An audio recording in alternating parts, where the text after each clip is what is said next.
Երեխայի ծննդյան միանվագ նպաստը։ Այսօր գործող օրենսդրական կարգավորումներով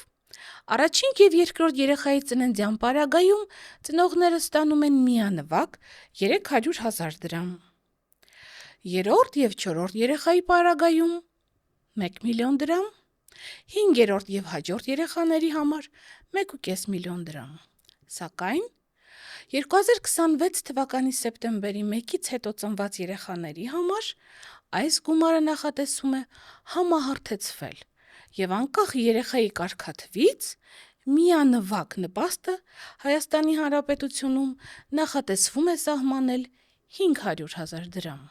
Մինչև 2 տարեկան երեխայի ամսական խնամքի համար պետությունը նախատեսում է վճարել կնոջը գումար, սակայն տարանջատում է նախատեսել այն կանանց համար, ովքեր աշխատում են և բնակվում քաղաքում, և այն կանանց համար, ովքեր գյուղաբնակ են։ Այսպես,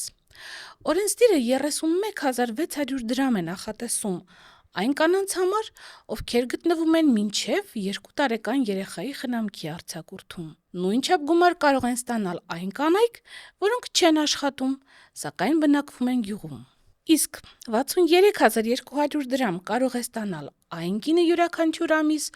ով գյուղաբնակ է և գտնվում է մինչև 2 տարեկան երեխայի խնամքի արձակուրդում։